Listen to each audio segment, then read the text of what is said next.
Hi, നമ്മളിന്നൊരു ശീമച്ചക്ക തോരനാണ് വെക്കുന്നത്.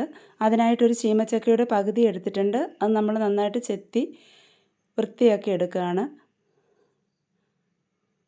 ഇത് എന്നിട്ട് ചെറിയ പീസുകളായിട്ട് നമ്മൾ കട്ട് ചെയ്തെടുക്കുക. ഇത് അല്ലാതെ അരിഞ്ഞ് വെച്ചാൽ ഇത് കറുത്ത് പോകും. നമ്മൾ ഇത് ഒരു പാത്രത്തിൽ വെള്ളം എടുത്തിട്ട് അതിലേക്ക് വേണം കട്ട് ചെയ്തിടാനായിട്ട്. 10 മിനിറ്റ് വെച്ച് കഴിയുമ്പോൾ അതിൻ്റെ കറയും എല്ലാം പോയി കിട്ടും. അതിൽ നിന്ന് നമ്മൾ നന്നായിട്ട് പിഴിഞ്ഞെടുത്താൽ മതി. അപ്പോൾ ശീമച്ചക്ക എല്ലാം ഈ ഒരു വലുപ്പത്തിൽ അരിഞ്ഞെടുക്കുവാണ്.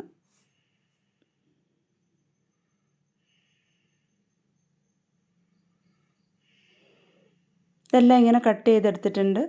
ഇനി ഇതൊരു 10 മിനിറ്റ് വയ്ക്കുക. 10 മിനിറ്റിന് ശേഷം ഇത് നന്നായിട്ട് പിഴിഞ്ഞെടുക്കുക. ഞാനിതൊരു 3 വെള്ളത്തിൽ ഇങ്ങനെ പിഴിഞ്ഞെടുത്തിട്ടുണ്ട്. അപ്പോൾ അതിൻ്റെ കറയൊക്കെ നന്നായിട്ട് പോയി കിട്ടും. ഒരു ശീമച്ചക്കയുടെ പകുതിയാണ് നമ്മൾ എടുത്തിരിക്കുന്നത്. ഇതെല്ലാം ഇങ്ങനെ പിഴിഞ്ഞെടുത്തിട്ടുണ്ട്. ഇനി ഇതിനാവശ്യമായ സാധനങ്ങൾ ശീമച്ചക്ക എടുത്തിട്ടുണ്ട്, ഒരു മുറി തേങ്ങ, 4 വെളുത്തുള്ളി ചതച്ച് വെച്ചിട്ടുണ്ട്, 2 സവാള കട്ട് ചെയ്ത് വെച്ചിട്ടുണ്ട്, കറിവേപ്പില, പിന്നെ കുറച്ച് തേങ്ങാക്കൊത്ത്. ഇനി നമ്മൾ ഗ്യാസിലേക്കൊരു ചട്ടി വെച്ചിട്ട് കുറച്ച് വെളിച്ചെണ്ണ ഒഴിച്ചു കൊടുക്കുക. ഇത് കടുക് വറക്കാൻ വേണ്ടിയാണ്. ചട്ടി നന്നായിട്ട് ചൂടാകുമ്പോൾ കടുകിട്ട് കൊടുക്കാം.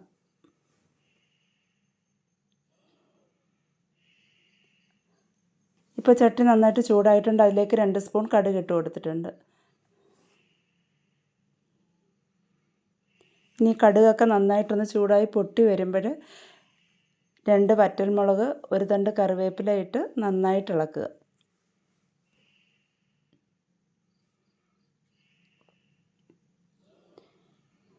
ഇതിലേക്ക് നമ്മൾ എടുത്തു വച്ചിരിക്കുന്ന തേങ്ങാക്കൊത്ത്, 4 പീസ് തേങ്ങ അരിഞ്ഞാണ്, അതൊന്ന് വഴറ്റി കൊടുക്കുക.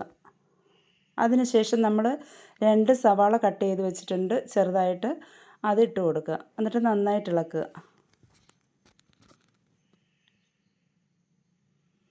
സവാളയൊക്കെ ഒന്ന് നന്നായിട്ട് വഴണ്ട് വരുമ്പോഴത്തേക്ക്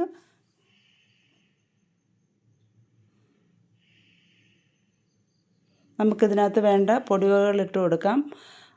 1/2 സ്പൂൺ മുളക് പൊടി, 1/2 സ്പൂൺ മല്ലിപ്പൊടി, 1/2 സ്പൂൺ ഗരം മസാല, 1/2 സ്പൂൺ മഞ്ഞൾപ്പൊടി, പിന്നെ ആവശ്യത്തിനുള്ള ഉപ്പും ഇട്ട് നന്നായിട്ട് ഇളക്കി യോജിപ്പിക്കുക.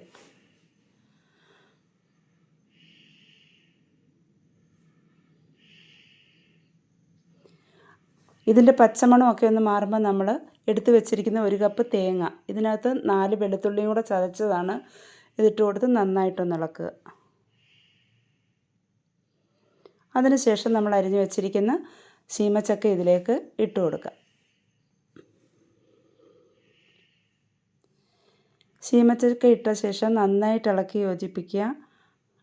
എന്നിട്ടിത് വേവാനായിട്ട് നമുക്ക് കുറച്ച് വെള്ളം ഒഴിച്ച് കൊടുക്കാം. ശീമച്ചക്കയ്ക്ക് കുറച്ച് വേവുണ്ട്, അതുകൊണ്ട് നമുക്കിത് തീ കുറച്ചിട്ട് ചെറിയ തീയിലൊന്ന് വേവിച്ചെടുക്കാം. ഇടയ്ക്ക് ഇളക്കി കൊടുക്കണം.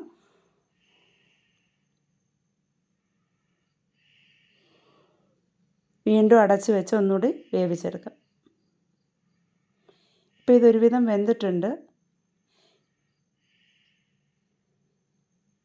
കുറച്ച് വെള്ളം കൂടി ചേർക്കുന്നുണ്ട്.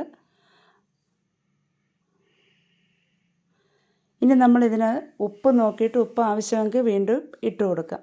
എന്നിട്ട് നന്നായിട്ട് ഇളക്കി യോജിപ്പിച്ചിട്ട് ഇത് വീണ്ടും ഒന്ന് അടച്ചു വയ്ക്കാം.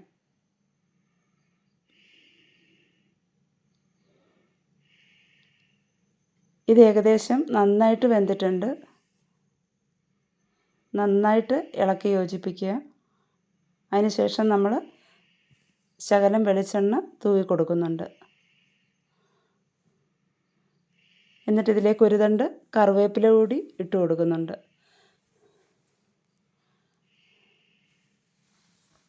നന്നായിട്ട് ഇളക്കുക.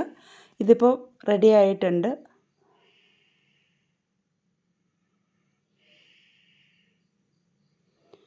ശീമച്ചക്കത്തോരൻ റെഡി ആയിട്ടുണ്ട്. നല്ല ടേസ്റ്റാണ്. എല്ലാവരും ഒന്ന് ട്രൈ ചെയ്ത് നോക്കണം. വീഡിയോ ഇഷ്ടമാണ് ലൈക്ക് ചെയ്യണം, ഷെയർ ചെയ്യണം, സബ്സ്ക്രൈബ് ചെയ്യണം.